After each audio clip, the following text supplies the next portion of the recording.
Welcome to Combos from the Couch by Lifestance Health, where leading mental health professionals help guide you on your journey to a healthier, more fulfilling life. Hello, everyone, and welcome to Combos from the Couch by Lifestance Health.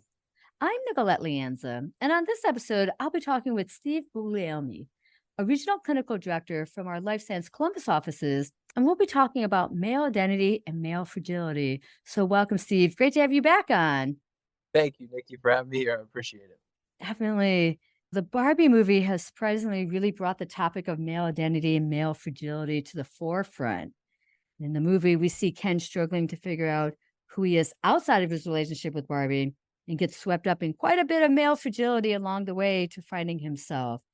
So, Steve, I'm really looking forward to our conversation today as we talk about this topic and you help us understand more about male identity and male fragility. So, let's get started. Tell us a little bit about yourself. Oh, yeah, thank you for having me back. I appreciate your conversations and, the things I've learned watching your show, so I do appreciate it. So, as you mentioned, I'm a regional clinical director here at Lifestance in the Columbus area. I've been in the mental health field for, going on 20 years. I've been married for 18 years. I have two boys, ages 9 and 13, so they keep me very busy. And I like to golf.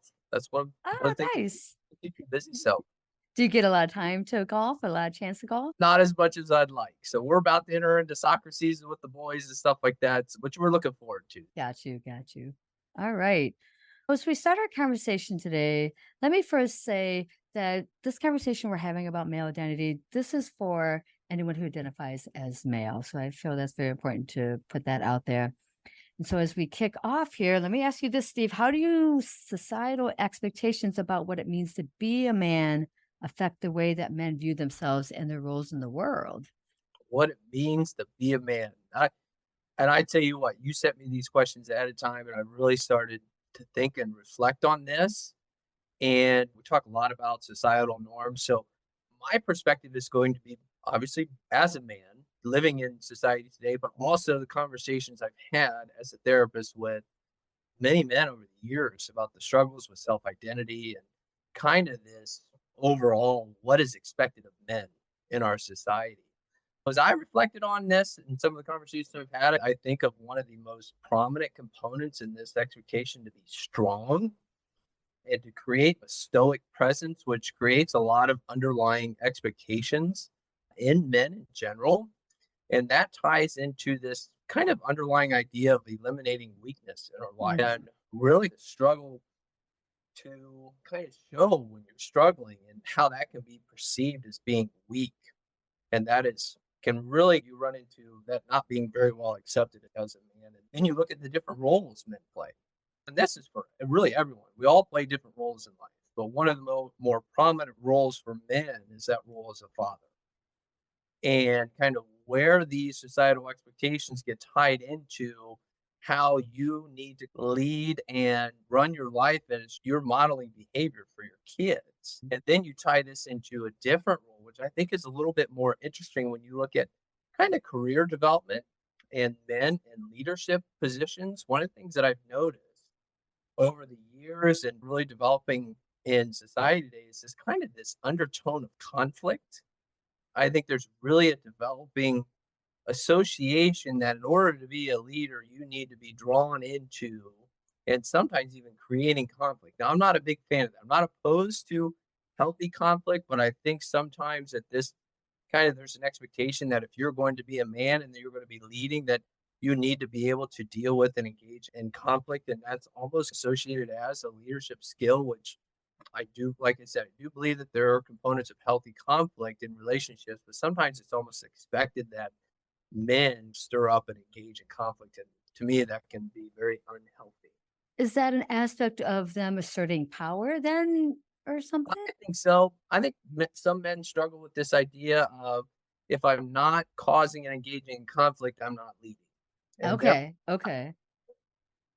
I totally agree that there's that kind of undertone of expectation of being powerful, just almost being a bit domineering. And I know we're not really talking about leadership, but I do believe that there are other ways to lead other Mm. than dominating and then obviously. That's the word. I think that's a better word than power. It's the domination. It's Yes. dominating. Yeah, I definitely think I've seen that quite a bit. And that might also play into as we get into more male fragility as well. Yeah, But we'll get to that part in a minute. I think in what it means to be a man, we do males a disservice because we give them a very limited view of what masculinity should be. And I think, what you're saying, they're strong, stoic, but then we're not allowing men to actually feel their emotion. And then we hold it against them when they don't share their emotions. So I think we just really back men into a corner. Have you seen that as absolutely. well? Yeah, you're getting into one of I think the key components that we're talking about is the shoulds. The Yeah. shoulds and shoulds not, the should nots of being a man. That causes, and then as we get into the fragility component, we'll talk a little bit about the undertone of anxiety and really fear and how Mhm. that really translates into what I would call maladaptive behaviors. Got you. Got you. I we were chatting just a little bit right before our episode, and I was saying how I was feeling men were going through a bit of an identity crisis of what does it mean to be a man? Because I think there's so much mixed messages now. I think because we're seeing, if we're going with like heteronormative gender roles, we're seeing a shift here where I think if we're looking at families, we're seeing both parents, mom and dad, if we're going that route of normative, working outside the home. But oftentimes, if dad decides to work from or decides to be the house husband, how that could be ridiculed or seen some kind of way, and it can be very seen as emasculated for the male. So I think we again back up men into the corner, or if a man is perceiving maybe his wife is making more money than he is, how that might be seen. Your thoughts on some of these examples? I just like how you describe that concept of identity and from a societal perspective, how things are shifting. Or we're talking about the role of what it means to be a man and those expectations and how they are changing. And some men are really struggling with that right now. They wouldn't admit it, but Right. But that's the thing. Doesn't that just they won't proves the talk whole thing? about it. We're laughing about, but that's very true. Probably won't talk about it, but which is why we're having this conversation now. Yes. Yeah. Definitely.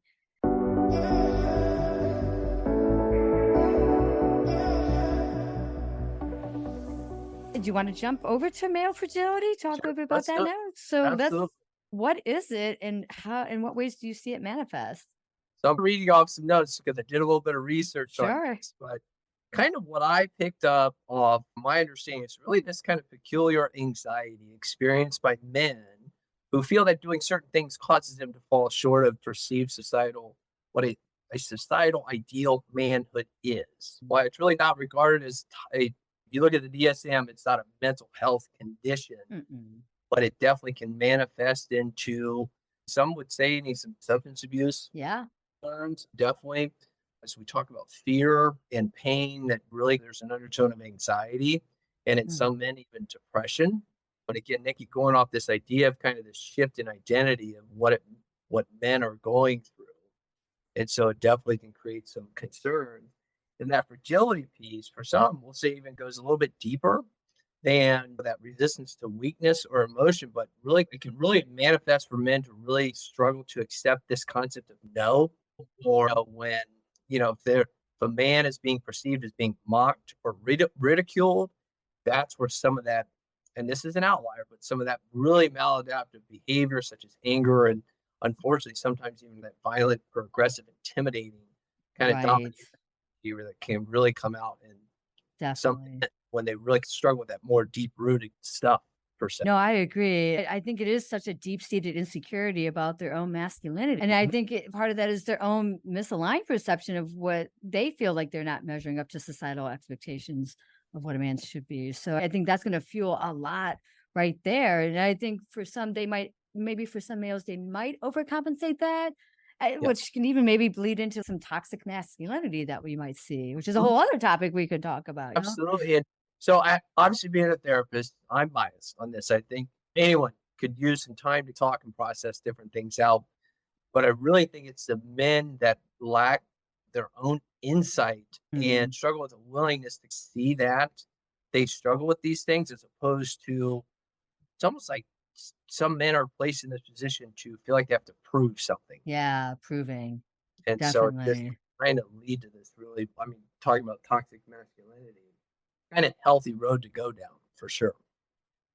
I think that idea of men having to prove themselves, it might even be something that is set up. I'm thinking of the role models, maybe the other male role models in the man's life of that. If maybe a father figure was like, you have to prove how that you are a man here and making them do different things. I can only imagine the messages given to a man if your own male role models are like depicting themselves in that very toxic masculine Well, way as I well. think I'm sure you've learned this stuff over the years. Definitely going through school, we learned that a lot of our identity, our roots are in that early childhood development. An early childhood being where we'll say 2 to 6 years old. Hmm. And our biggest influence in our life is the same sex parent. And that's different for everyone. Some boys, Hmm. if they have a domineering or very rigid father figure in their life, creates this idea of struggling for self-acceptance. Good You word, know, self if, acceptance. if you're consistently told that you're not good enough, this is where some of that fragility or toxic masculinity really can stem from. And then, as we've talked a little bit already about that kind of undertone of anxiety and kind of fear can really present itself through anger and aggressive, kind of being aggressive towards others. Which does make me jumping back to the Barbie movie, there was a part in the film where you're really seeing Ken really trying to prove himself and prove his love for Barbie for her to notice him. But towards the end, there's a shirt he's wearing that he said that basically says, I'm enough, meaning I'm enough. And I think if we could give that message more to our men would be because I don't think men are getting that message, especially most recently. That's for sure. So So when I talk to clients that I work with, particularly that are men, this struggle to be enough, the question is, I always pose this, it's like, who decides that? fair point. Who's in charge of that? And not only men struggle with this, but a lot of times it's in our psyche that it's external. And someone needs to tell me I'm good. We obviously need Hmm. to change that. We need to be enough through our own eyes. Now, I get I you. won't go on a tangent, but a lot of times self acceptance is often associated with giving up. If that makes sense, if I accept who I am, I'm going to stop trying. No, fair point. I have And seen that so, view. and like, I've seen a lot of people get that kind of misconstrued, and I need to be hard on myself, or I need to be demeaning to myself, or therefore I'll stop trying. I have to be hard on myself to make myself even better when it's actually oftentimes the opposite case because you're beating yourself down Yeah, too. absolutely. I totally agree with that. So, how do the consequences of societal expectations and male fragility affect men's mental and emotional health, do you think?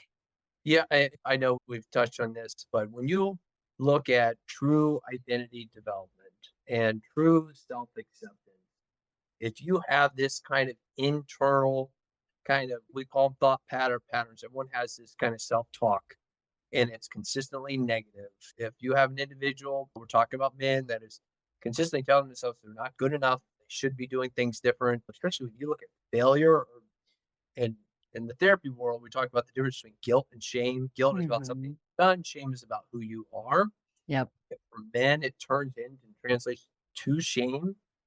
And so that has a substantial amount of impact on their mental health I want for to, sure. I still want to emphasize that because I know part of our topic is male fragility, but I really, and it is looking at men's shame. I think you just hit it right on the head there with saying that, Steve. I appreciate you saying that. And And I don't again, think yeah, men realize it. I totally agree. They just have they develop this perspective of themselves that they just are not good enough. And for some, they've had external evaluation or validation or being told that they're not good enough consistently. And that really can transcend into a negative self perspective. And I see it going one of two ways. For some individuals, it causes them to be very discouraged and shut down. In other ways, it can be more hyperactive and either maladaptive, external kind of aggressive behavior, or some that can transition into really healthy motivation. And actually, if that's dealt with the process in a healthy way, you can actually have a little bit better results. But Definitely. that's different per individual. And I think if an individual can understand that just the effects of male fragility and what it means to be a man, just that how it affects them. I guess I'm bringing it to like insightfulness about themselves to see how it plays out with them. It is really key is for looking at how, if you're guiding one of your male clients or even myself, making them aware of what they're doing in order when you know better, you do better. And so being Yep. aware. And so then hopefully you will work from there to do better within yourself and how you perceive yourself. Does that make It's like sense? the layers of an onion. Oh, good way to put You it. pull back that layers. We all have that core, and I think anyone can benefit from this idea of what are your core values. We look at that in like for the clients that we work with as therapists in terms of really challenge them on how do you truly see yourself. We learn about this concept of projective tendencies, which I also use, or often use the analogy of projection is thinking that you're looking out the window, but you're actually looking in the mirror. Oh, I love that. If we're, or on the topic of male fragility, that can kind of transcend to that toxic, really toxic relationship patterns and really treating people poorly and lack the insight to understand that you might have a little bit more control over this than you think you do. Right. Really be a healthy way, it can be healthy to look at yourself. So Right. as a male therapist, it's really rewarding when I see men come in to work on themselves. And it's it's increasing. I don't think it's where it needs to be, but I think men are taking the time to understand not only societal shifting, but this kind of change in expectations on how they see themselves. I agree. Any other takeaways you'd like to share? You know what, Nikki? You hit one of the things on, you said it earlier, we could all use a little bit more patience with ourselves, but taking time to accept you for who you are. And that doesn't transition into complacency. It doesn't mean you give up on your goals or Right. everything's just, Right. but really understanding who you are and as an individual can actually transition into what it is you're trying to achieve. And what we're all looking for is just a little bit more happiness in life. Of course, definitely. My gosh. Thank you, Steve. Thank you for this great conversation on this very important topic. Appreciate everything you Well, thank shared. you. Good too. And I want you to know that you're enough too. It's amazing. I would also like to thank the team behind the podcast, Jason Clayton, Juliana Whitten, and Chris Kelman, with a special thanks to Jason Clayton, who edits our episode. Take care, everyone.